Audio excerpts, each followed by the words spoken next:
Katihar police ने mini gun factory का खुलासा किया है, जिसमें 2 कट्टा, 4 मास्केट बंदूक, 7 cutting blade, welding machine, drill machine, 8 grinding stone, हथौड़ी और अन्य औजार बरामद किए हैं। एसपी वैभव शर्मा ने मिनी गन फैक्ट्री का खुलासा करते हुए कहा कि सेमापुर थाना क्षेत्र के कजरा चौक में 20 नवंबर 2024 को आईआईएफएल नॉन बैंकिंग कंपनी के कर्मचारी सूरज कुमार से हथियार के बल पर लगभग 65,000 लूट लिए गए थे, जिसे पुलिस ने छापेमारी कर लुटेरा रेजाउल अंसारी को गिरफ्तार कर लिया। जब जांच की गई तो रेजाउल के घर में मिनी गन फैक्ट्री चल रही थी, जिसे पुलिस ने फैक्ट्री से बड़ी संख्या में हथियार और हथियार बनाने के सामान बरामद किए। इसके अलावा कई अधूरे हथियार भी बरामद हुए। एसपी वैभव शर्मा ने बताया कि सेमापुर में हुए लूट कांड में बड़ी कजरा बरारी के रहने वाले रेजाउल अंसारी का नाम सामने आया, जो घटना के बाद से ही फरार थे। पुलिस छापेमारी कर उसे गिरफ्तार कर लिया। उसकी निशानदेही पर ही इस मिनी गन फैक्ट्री का खुलासा हुआ है। कटिहार पुलिस ने इस कार्रवाई के जरिए न केवल लूट कांड का खुलासा किया है, बल्कि अवैध हथियार तस्करी के नेटवर्क को तोड़ने में भी सफलता पाई है। एसपी वैभव शर्मा ने बताया कि इस मामले में और भी गिरफ्तारियां हो सकती है, क्योंकि जांच अभी जारी है। यह कार्रवाई क्षेत्र में अपराधियों के मनोबल को तोड़ने और कानून व्यवस्था बनाए रखने के लिए पुलिस की बड़ी उपलब्धि मानी जा रही है। सेमापुर क्षेत्र में 20 नवंबर को एक आईआईएफएल के कर्मचारी सूरज कुमार पिता रंजीत कुमार के साथ एक लूटी घटना हुई थी, जिसमें लगभग 65,000 रुपये से छीन लिए गए थे।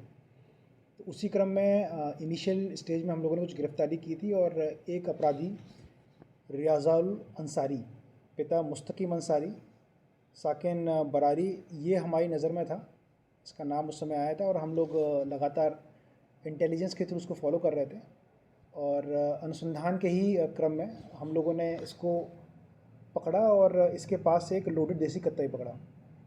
हम लोगों ने जब इनिशियल इंटेरोगेशन किया तो इंटेरोगेशन में इसने बताया कि ये जो कट्टा है ये इसके द्वारा स्वयं द्वारा निर्मित है और इसी तरीके से ये बड़े बड़े मस्केट भी बनाता है और कई तरह के कस्टमाइज कट्टे भी बनाता है। तो इसके बताए हुए निशानदेही पर इसके घर पे रेड किया गया और वहाँ पर एक छोटा मिनी गन फैक्ट्री का उद्भेदन हुआ। यहाँ पर हमको एक बड़ा देसी कट्टा, 4 मस्केट बंदूक, 1 जिंदा गोली, 1 खोखा, घिसाई वाले पत्थर और अलग अलग मशीन जो कि लोहे को काटने का, पाइप को काटने का और इस कट्टे को शेप देने के लिए काम आता है, वो सब बरामद हुआ है। रिजाउल इसमें अपने अर्धनिर्मित घर में ये काम अपने कुछ साथी के साथ करता था, तो उनका नाम भी हम लोगों को बताया है और बहुत जल्दी उन लोगों की गिरफ्तारी करते हुए हम लोग ये जो मिनी गन फैक्ट्री बना रहा था इसका हम लोग ख़त्म करेंगे इसको और पता करेंगे क्षेत्र में अगर इस तरह की और भी कोई मिनी गन फैक्ट्री कार्य कर रही है या नहीं।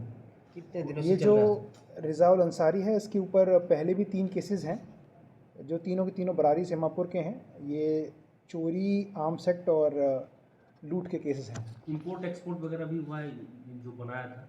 इंपोर्ट एक्सपोर्ट वाला नहीं है, ये आसपास के एरियाज़ में देने का काम करता था और ये बरारी, सेमापुर और कटिहार में अलग अलग क्षेत्र में देता था। अभी बहुत ज़्यादा इसका जो काम है बढ़ा नहीं था, इनिशियल फेज़ में ही था, जिसको अभी इनिशियल फेज़ में भांडाफोड़ कर दिया गया है। तो भविष्य के लिए जो परेशानी बनती उसको अभी से ही इनिशियल फेज़ में हम लोगों ने रोक दिया है। अब हमारा प्रयास ये रहेगा कि सीमापुर क्षेत्र में अगर ऐसी और भी कोई फैक्ट्री काम कर रही होगी तो हम लोग उसका भी जल्दी से उद्भेदन करें और उसको भी रोकें। कितने दिनों से चल रहा था सर इस तरह का?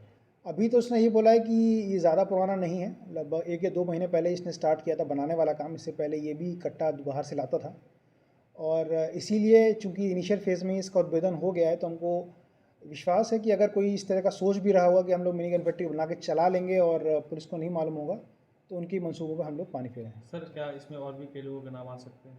इसमें और साथी का भी नाम इसने बताया है और बहुत जल्दी छापेमारी करते हुए उनकी गिरफ्तारी